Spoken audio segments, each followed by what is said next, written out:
Apakah Anda siap menonton video ini? Apakah Anda siap merasakan ketakutan? Kalau siap, ayo kita mulai.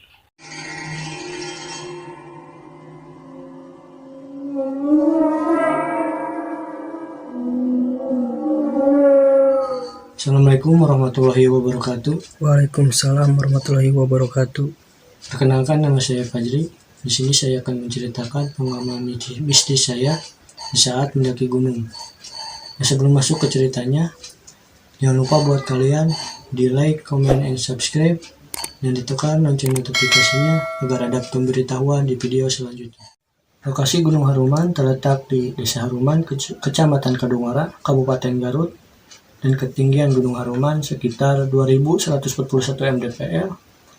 Nah, oke, kita langsung saja masuk ke tema mimisan, misteri mistis masuk hutan. Mungkin buat kalian, para pendaki yang ada di Kabupaten Garut maupun yang di luar Kabupaten Garut, merasa asing gitu mendengar Gunung Haruman. Tidak seperti gunung-gunung yang lainnya yang ada di Kabupaten Garut seperti Gunung Guntur atau Cikuray. Nah, saya pun punya pengalaman mistis dan pertama kali mendaki ke Gunung Haruman. Saya akan menceritakannya dari awal. Pengalaman saya. Jadi awalnya saya berniat untuk pergi ke Gunung Haruman bersama 3 teman saya untuk ngecamp gitu ya. Waktu itu saya berangkat pada hari Senin. Dan berangkat dari rumah itu sekitar 2:30. Dan sampai di lokasi itu jam 3 karena jarak dari rumah saya ke lokasi itu cukup dekat gitu.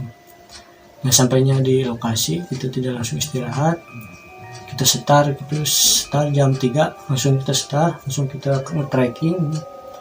Dan alhamdulillah dalam perjalanan tidak ada kendala apa-apa, lancar. Setelah 1 jam kita nge-trekking, kita istirahat dulu gitu di tengah perjalanan.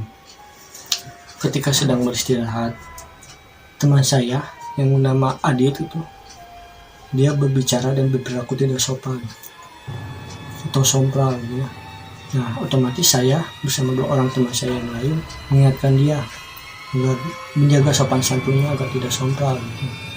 Nah, di situ saya ragu untuk melanjutkan naik ke atas karena saya takut, karena saya khawatir penghuni yang di sana merasa terganggu dengan kehadiran kita.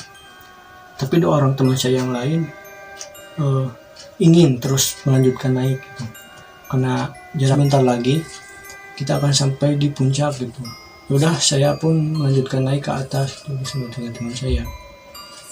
Nah, ketika kita berjalan beberapa langkah, tiba-tiba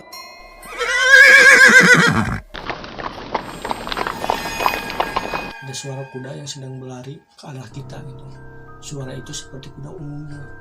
Nah, setahu saya, babi hutan pun tidak ada di gunung itu, apalagi kuda liar gitu. Semua pun mendengar suara itu, tapi teman-teman saya yang lain mengabaikan hal itu gitu. Ya, saya pun lanjut untuk naik ke atas.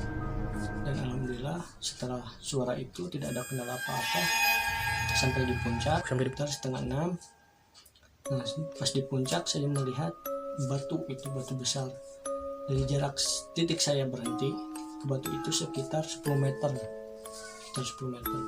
Saya melihat batu itu tidak berpikiran yang aneh-aneh. Oh, itu hanya batu biasa gitu. Ya udahlah. Nah, di situ kita tidak langsung istirahat, kita langsung membagi tugas gitu.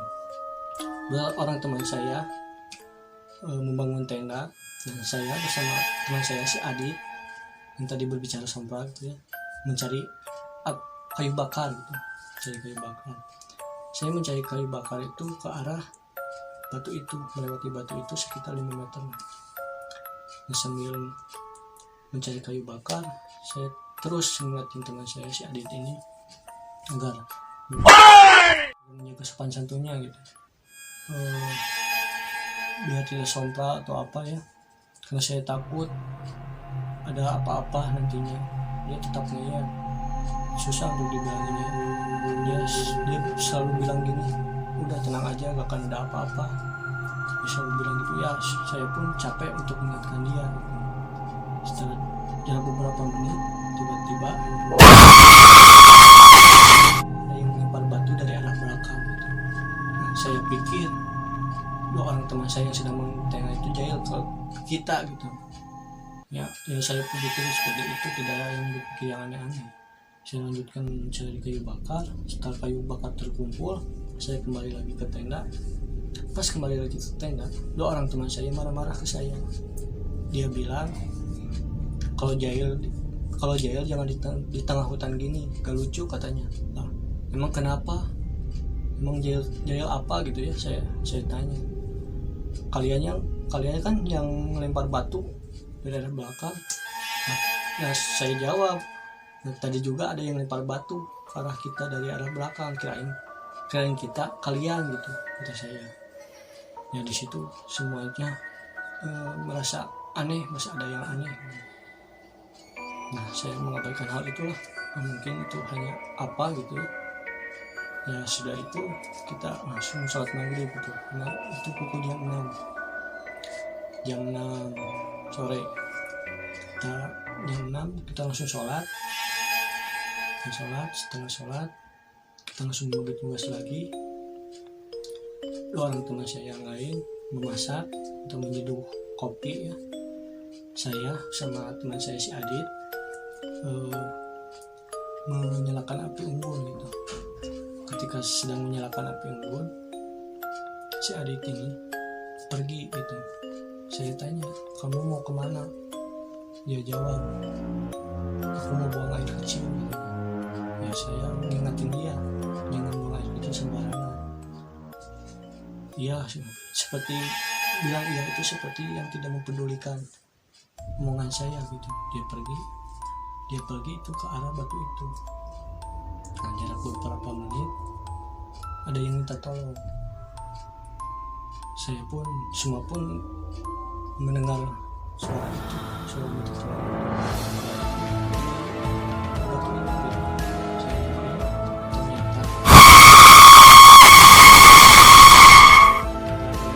teman saya menjatuh ke jurang.